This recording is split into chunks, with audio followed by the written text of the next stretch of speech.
Dear all, my name is Dr. Gulati, and I am a practicing dermatologist for a number of years since my post graduation in 1999. I have worked at many places, and currently I am based in Jaipur. Uh, on the occasion of the World Vitiligo Day, today on 25th of June, uh, I should first congratulate everybody who has taken this initiative to make sure that people understand what vitiligo is, to understand that this is something which is nothing more than a cosmetic issue. Be aware it is something which is not transmissible to anybody, and to be able to embrace themselves, to be able to embrace their inner self. So, for the patients, it is that you embrace your inner self. That simply means that just be who you are. Not only you to accept it only as a cosmetic issue, but for the world to actually accept it as a cosmetic issue and nothing more than that. And at this particular moment, I would like to take this opportunity to spread the message of what is called the truth, embrace, and transform. That simply means that first of all, try to find out what the truth about this particular disease is. So rather than just reacting to somebody that you see on the road, in your office, in the school, or anywhere, what happens with us is that we tend to be very judgmental.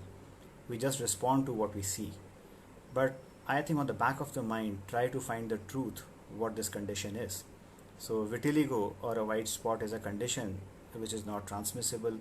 It is just a cosmetic issue. Just try to find the truth. Try for the patients to try to embrace it as something which is not a medical disorder as such, if you can say so, and transform their lives through not only their own thought process, but by changing the way the society actually looks at it. So through this interaction on the Facebook today, let me start by stating a few facts about vitiligo, or the white spots that we see. So first of all, we should know that it almost affects 1 to 2% of the world population. So out of every 100 people we have, 1 to 2 people will have vitiligo. So it is not uncommon. So it is very common. Yes, it varies from a very small patch to people who may get a white spots all over. But it doesn't mean that everybody is going to get so many spots. So most of the times, if you have a small spot, you may just have that small spot and nothing more than that. So what exactly vitiligo is? It is considered an autoimmune condition. So autoimmune condition simply means that for some reason, we don't know why it happens, our body's immunity. So what is immunity? It is our immune cells, certain functions of the body which helps us to prevent our body from infections and various other conditions.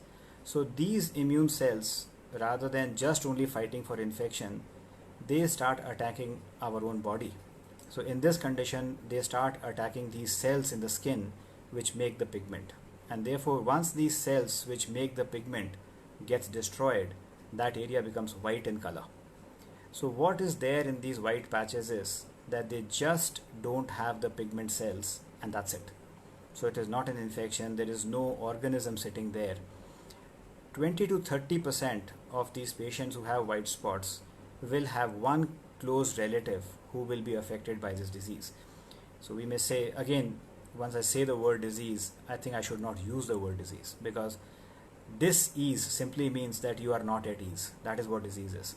So most of the time patients are not at ease because it is more of a social problem rather than a medical problem. So if the society today starts accepting it as something which is fashionable, we will stop treating it. The treatment is only needed only because people think that they don't look the way they should look in a society. So one should be very sure that vitiligo is not transmissible.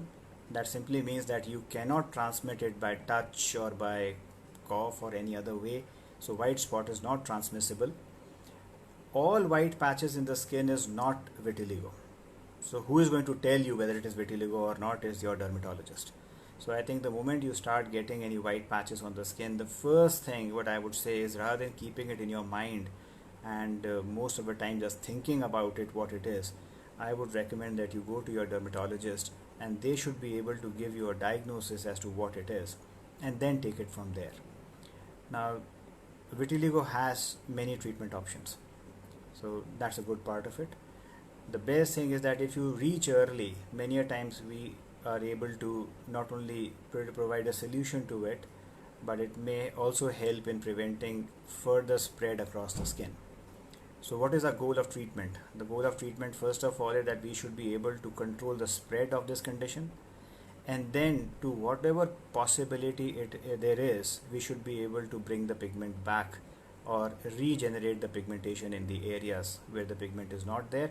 And these treatment options, the various treatment options that we have, they depend upon what is the extent of vitiligo. That means, do you have one patch, few patches, multiple patches on the body? What is the area? For example, the area most concerning to most people is the face, because everybody can see it. So if there's a face, even a single spot, what I would say is that you go to your dermatologist and let them have a look. And also it depends upon the patient convenience. So there are certain treatment options. For example, one of the treatment options is getting something called a light therapy, where certain wavelengths or the safer wavelengths of ultraviolet light are used, but those wavelengths are present in a form of a machine, so the patient has to come to a doctor 2 to 3 times a week, and therefore it depends upon the patient's feasibility and the patient's convenience if this treatment is going to be accepted by the patient or not. Also, we have got certain things called the camouflage treatment. That simply means that if you have got spots on certain areas of the body where people can see, and you feel a pressure that if the people see, what will they think about me? I mean, the first and foremost, you should not be thinking that way, but because the society is there, we just want that this particular spot on the skin should not be seen by the other people. Then because they should not be seen by the other people, we want to just cover it up. Yeah, so there are certain makeups, there are certain treatments which can just cover these cover these areas so that the people can't see. It's called a camouflage treatment. And while the treatment is on, to make sure that we are able to reduce the number of spots or eliminate them, by that time we should be able to use these camouflage treatments so that these areas are concealed and covered. So what our treatment options are? The treatment options that we have, first of all, are the medical options. That simply means that we have the oral treatments, and we have certain creams and ointments which can be used. The creams and ointments, if we have got a very localized area of involvement, so you've got a few patches, just the creams and ointments sometimes suffice. If you have got a larger areas, then there are certain tablets which can be taken to prevent the spread, and also there are certain tablets which can be taken to regenerate the pigmentation in the area. Certain tablets which are taken, then they are followed by exposure to the ultraviolet light or the sunlight for a specified period of time, so that the sunlight or the ultraviolet light helps in repigmenting these areas.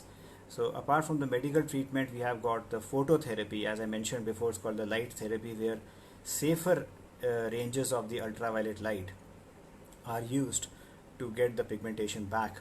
But here, because they are present in the form of machines or chambers which are present in the doctor's clinics or hospitals, the patient has to go to these clinics or hospitals 2 to 3 times a week to get these treatments done.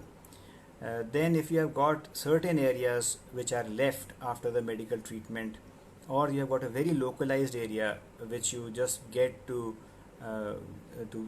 get it repigmented on a quicker basis, and if it has been very stable for a year or more, that means it has been a year that the lesions have not increased in number, and so that you don't have an active vitiligo, in that case there are certain surgical options where certain skins can be taken. For example, a part of the skin can be taken from a normal area like the upper thigh, and then it can be grafted onto the area where the white patch is, which is called skin grafting.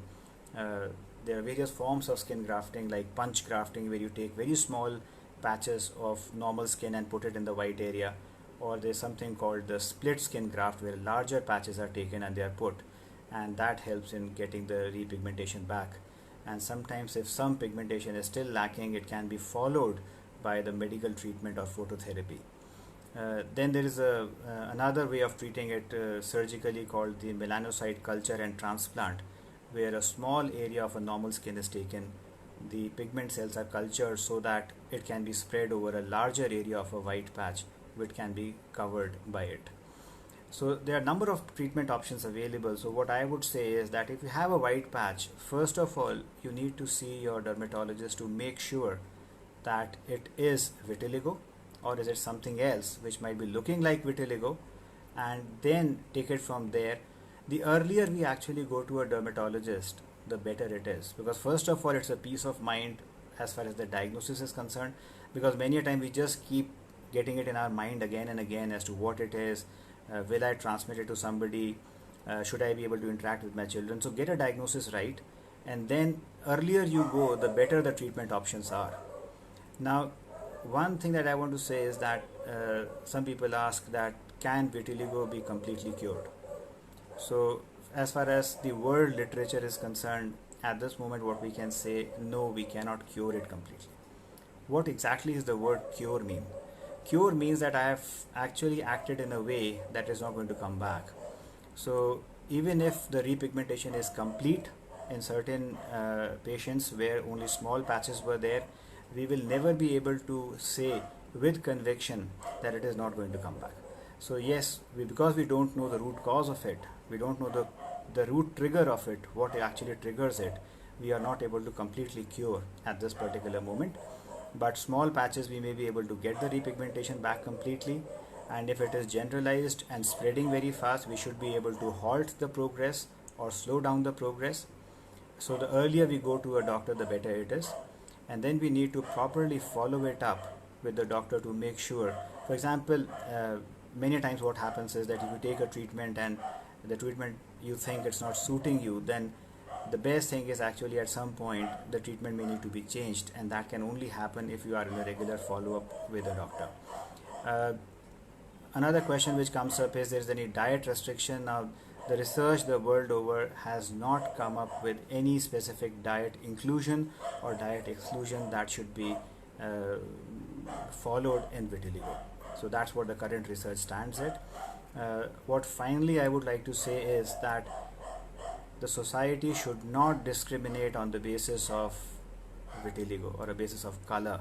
I think we, since our childhood, we have learned the laws of equality, fraternity, justice, and we have always said as children that we should not be actually discriminating people on the basis of race, sex, caste, creed, color. So the color used to come there. So it is not just the color of the different races. I think even in, if you say vitiligo, it exactly means the same. It's just the absence of color in that area and nothing else.